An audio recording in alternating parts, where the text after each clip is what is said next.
40 miljoner sålda skivor. 3 miljoner människor såg och hörde dem på deras senaste världsturnéer. Roxette har varit en hit från första början och Per Gessle och Marie Fredriksson har blivit mångmiljonärer. Men det är inte pengarna som driver dem, säger de, utan musiken och känslan av att stå på scenen inför tiotusentals entusiastiska fans.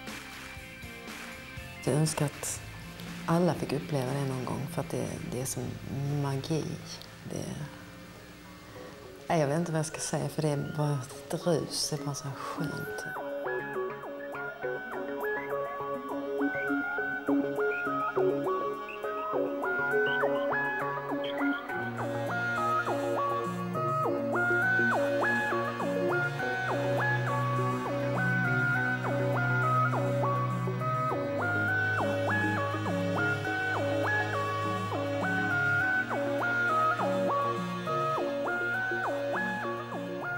Roxette är tillbaka med ny skiva. Istället för en konsertturné åker de på PR-turné. Per Gessle har bantat ner sig 14 kilo och Marie Fredriksson är vältrimmad. Väl medvetna om att det förväntas att de ska vara personliga ska de samtidigt dra gränsen för privatlivet. Minsta felsägning kan bli en kvällstidningsrubrik. Och just den här dagen, när vi ska träffas, hänger löpsedlar över hela landet som berättar att Roxettes nya video stoppas på grund av kvinnoförnedring.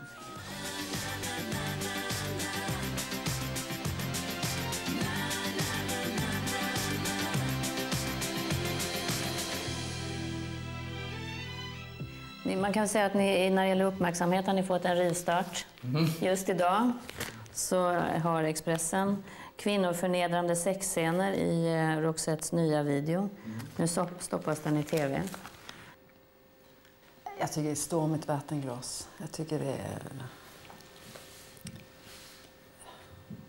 Alltså det är rätt intressant. Den visades ju i TV4, Godmorgon TV4.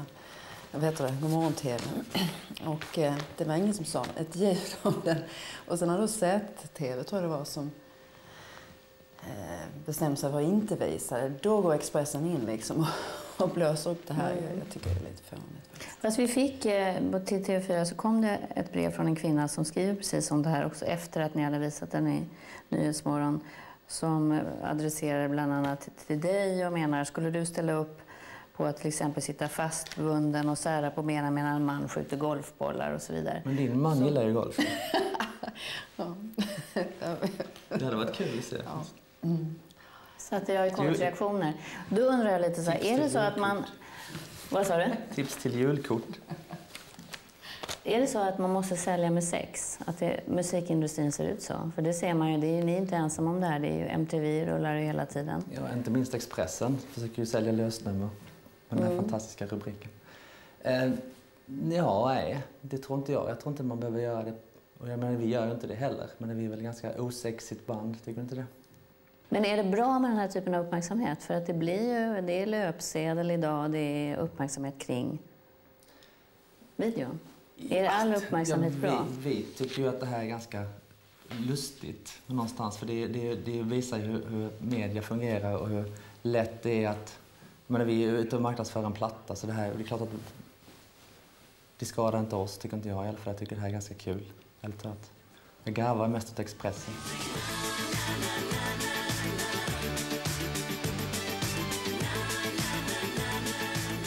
Roxette beskrivs som ett band där Marie Fredriksson, men framförallt Per Gessle, har full kontroll. Per Gessle sitter med i 9 styrelser till företag som han helt eller delvis äger. I finans- och affärstidningar beskrivs han som en skicklig affärsman. Det här är ju en stor exportprodukt, Roxette. Det är massor med pengar och massor med människor. Och då vet jag att du i alla fall beskrivs som affärsgeni och affärsman och väldigt intresserad av allt det som händer kring själva Roxette. Ja, jag beskriver så. Och? Ja, nej, jag är ju bara den jag är. Jag kan inte säga någonting om det. Jag upplever inte mig själv som en business. Det är inte riktigt sant. Vi är ett helt gäng av människor som hjälps åt med det här. Det är liksom, vi har manager, vi har vårt skivbolag, vi är flera stycken som fattar beslut hela tiden om hur vi vill ha det, hur vi ska lägga upp och planera till exempel en PR-turné. Så det är ju inte bara att Per sitter där bakom på en sån här direktören för Roxette. Vi har ju haft en fördel i Roxette. Det är att när vi slog igenom 89 så var vi ju, Maria är ju mycket, mycket äldre än jag då. Men jag var ju 29 och du var ju då oändligt mycket äldre. 30, ja. Men vi hade faktiskt hållit på i 10 år i Sverige, så att mycket av de här grejerna som vi kunde ganska mycket. Vi kunde hur förlagsbranschen fungerar, hur skivbranschen i sig fungerar när vi slår igenom. Och det är ju ofta det som artister torskar på, liksom. Att de är 22 bast eller 19 bast och inte har någon aning om någonting utan signar bort sig hit och dit. Så vi gjorde ju alla våra misstag i Sverige, om man säger, när vi var unga. Så det drar vi en himla nytta utav när vi gick vidare sen. Det är kanske därför för du sitter ju då där du antingen helt äger eller är delägare i bolag där du sitter i styrelser, ganska många styrelser. Det här är ju liksom en annan del. Musiken har ju idag blivit väldigt mycket så. Det är ju som ett affärsdrivande företag. Absolut, ja. Och det här, och sist, alldeles nyligen hörde jag dig nästan lite förneka att du är både intresserad och rätt bra på det här. Ja, men passar det inte in i imagen när man är... absolut. Det är bara att jag tycker inte att jag är speciellt bra på det här. Men jag är helt beroende av båda de här människorna som Marie berättar om. Så jag tycker inte att jag är någon sorts... Jag framstår ofta i de här tidningarna, Dagens Industri, som någon sorts businessklippare. Liksom. Jag är väldigt långt ifrån det. Och det var det mest det jag garvar åt, tycker jag. För det är inte riktigt jag. De som känner mig vet att inte det är riktigt jag. Men det är klart att vi är väldigt måna om hur våra kontrakt ser ut och att det blir som vi tycker det ska vara. Liksom. Men det är så svårt att få en skala i färgerna där på något sätt, vad som är prioritet. För jag har alldeles nyligen varit och intervjuat Ingvar Kamprad som är Ikeas grundare. Och han talar ju väldigt entusiastiskt, det är hans drivkraft. Han tycker det är jättekul med kreativiteten, men pengarna är en drivkraft för det är liksom att se kapitalet växa så det blir nya varuhus. Och pratar man med folk i er bransch så är det lite fult att tala om att man tjänar pengar och att det finns sådana drivkrafter. Ja, men vi tycker inte att det är fult att tjäna pengar och det är klart att det är en drivkraft också, men det är så svårt att få nyanseringar i det här. För att säga, om jag skulle säga att pengarna är en drivkraft så kommer Expressen skriva imorgon att pengarna är den enda drivkraften. Eller hur? Utan det är klart att det är en drivkraft. Pengar ger oss en otrolig frihet och en möjlighet att leva ett väldigt bra liv. Men ändå, om du försöker hitta kärnan till det här så är ju faktiskt kärleken till popmusik och till musik. Det är det vi kommer ifrån. Min relation till popmusik är ju exakt likadan som det var när jag var 6 år och lyssnade på Hepstars. Är det härligt att tjäna pengar? Det är klart. Det är liksom en dum fråga, tycker jag faktiskt. Jag minns ju den tiden när man en gång började, när man inte hade de pengarna. Hur man liksom hela tiden fick vända och vrida på slantarna. Eller det där planera, det där kan jag inte köpa, men det där får jag avstå ifrån. Men det har ju förändrats med åren. Att man har blivit egentligen mycket slarvig. Eller jag i alla fall, jag ska prata för mig själv, absolut inte andra.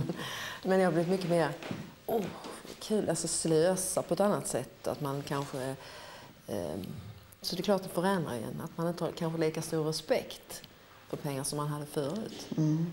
Men å andra sidan så gäller det ju att man också känner ett ansvar för pengar. Alltså på att placera rätt och på liksom verkligen ta hand om i företagen och så. Så att det sköts rätt och så. Det är ju viktigt. Ja, pengar är ju en sak som har förändrat era liv väldigt mycket. En annan sak är ju den här känslan av att stå på en scen. Om man tittar på de bilder från konserter, framförallt utomlands ifrån, att bli bekräftad. Man kan väl knappast bli mer bekräftad av många människor än att stå som ni gör. Förändrar det? Har det förändrat er? Det kan ju bli nästan som ett behov att få uppleva det där. Ja, det förändrar ju en i yrkeslivet då. Det gör man blir mycket säkrare i det man håller på med. Men om det förändrar en som människa, det vet jag inte. Jag har alltid tyckt att när du går upp på en scen eller när du går in i en studio och sjunger någonting eller presterar någonting, så går du in i en roll på något sätt. Och det gör att i den rollen då så blir du starkare och bättre och får mer självförtroende. Men jag tror inte att man blir förändrad så mycket privat faktiskt. Jag önskar nog att det var mer så. Vad är det för känsla i dig då när du står där inför de här? Ja, men då är det är ju fantastiskt. Ja. Det är ju en oerhörd... vi många gånger vi har tittat på varandra på scen och undrat om det här verkligen händer. Liksom. Man står någonstans i en stad som inte man kan stava till ens. På en annan världsdel och spelar The Look eller It Must Have Been Love. Och 40 000 människor sjunger den. Kan texten bättre än Marie. Så det är fantastiskt. För du har ju beskrivit en känsla av att du är två olika personer och när du går in där på scenen då blir du någonting helt annat. Det är helt fantastiskt.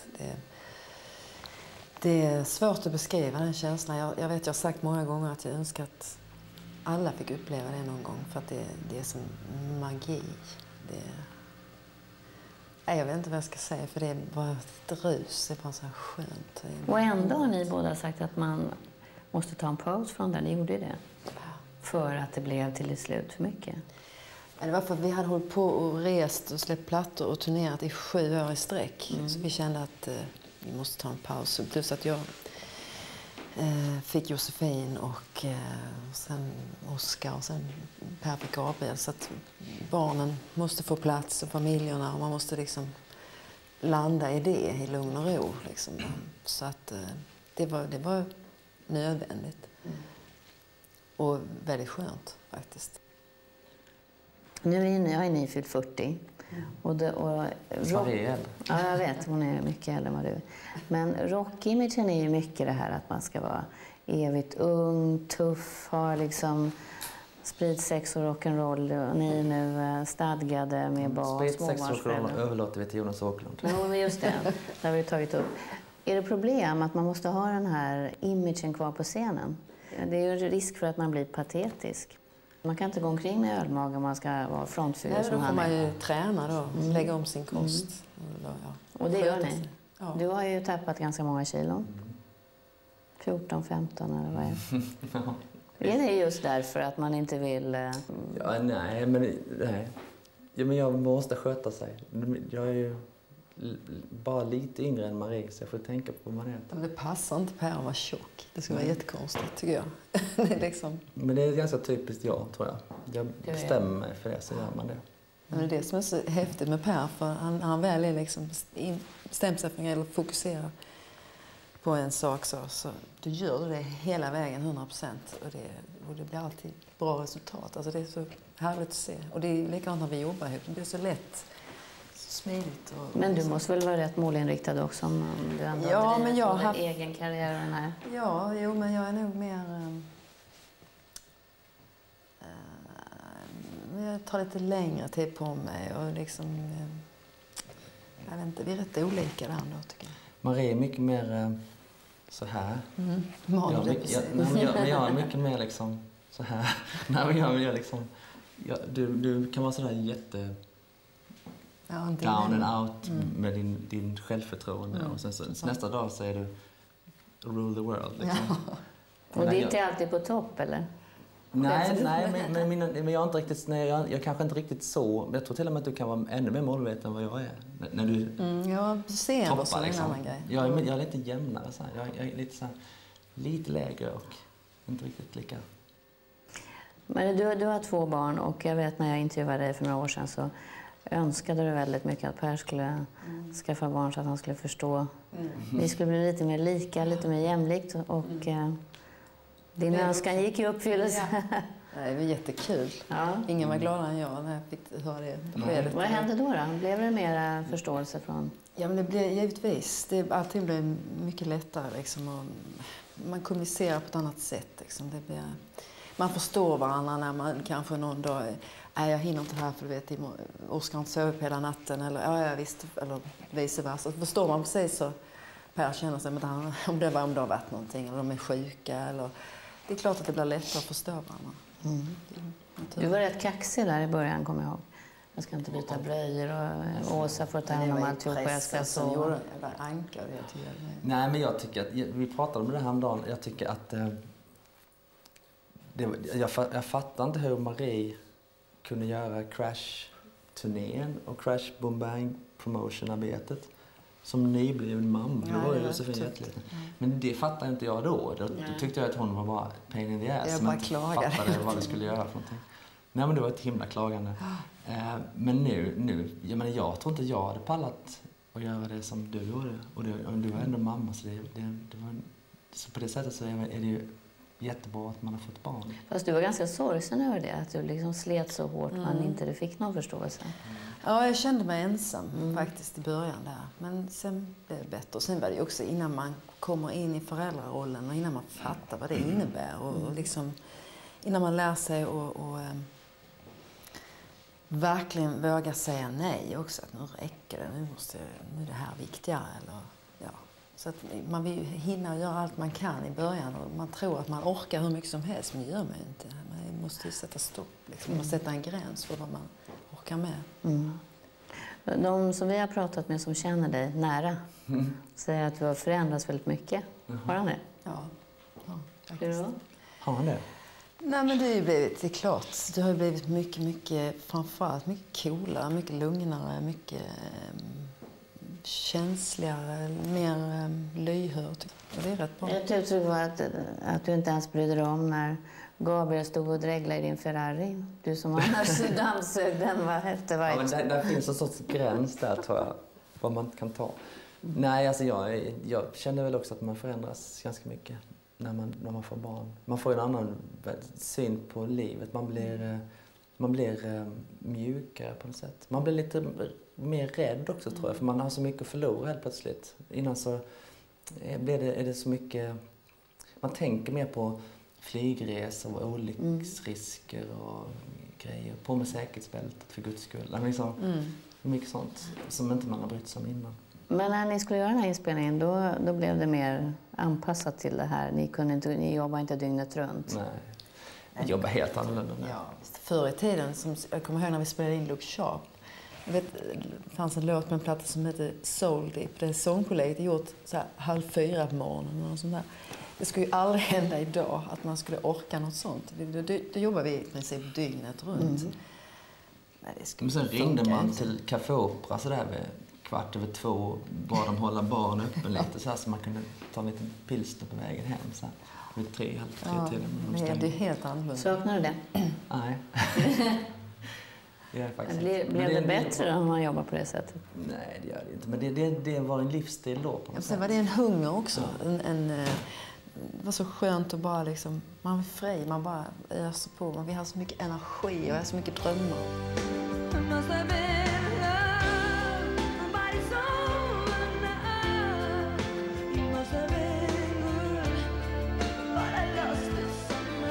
I vintras fick Roxette en utmärkelse för att låten It Must Have Been Love spelats 3 miljoner gånger i amerikansk radio. Det motsvarar 24 år i tid och Per Gessle berättar att den fortfarande spelas på minst 2 amerikanska radiostationer dygnet runt.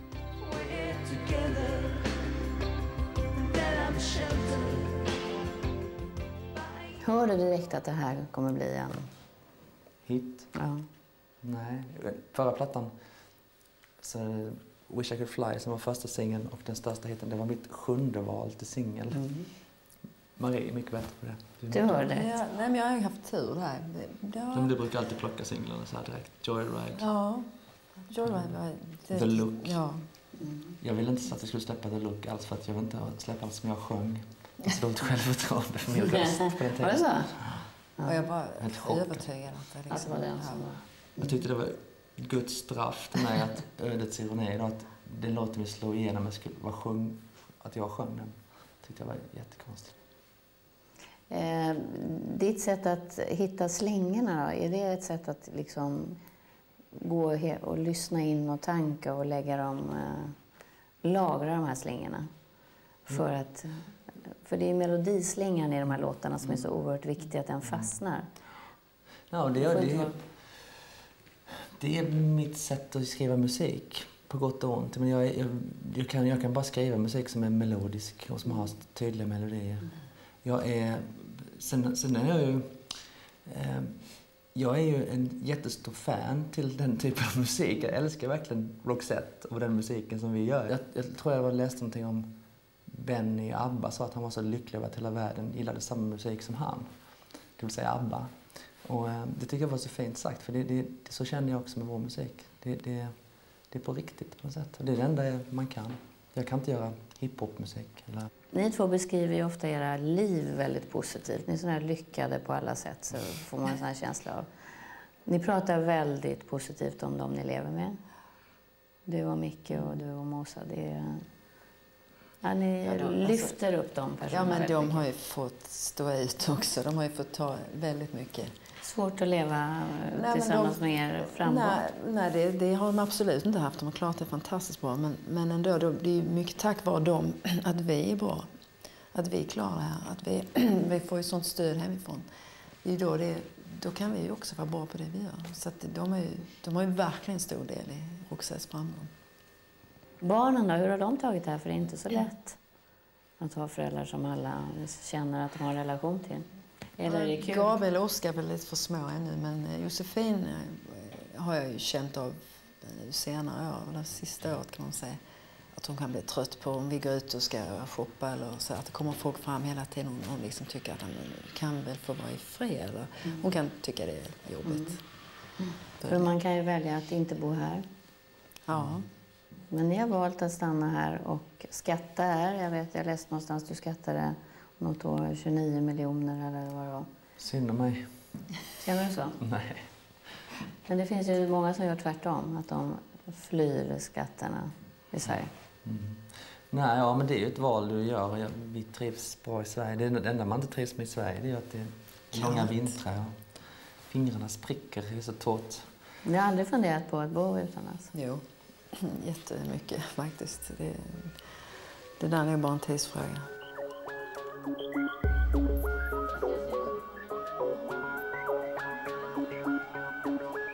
Det är bara att konstatera att det är på scenen de här två är hemma och inte som levande reklampelare.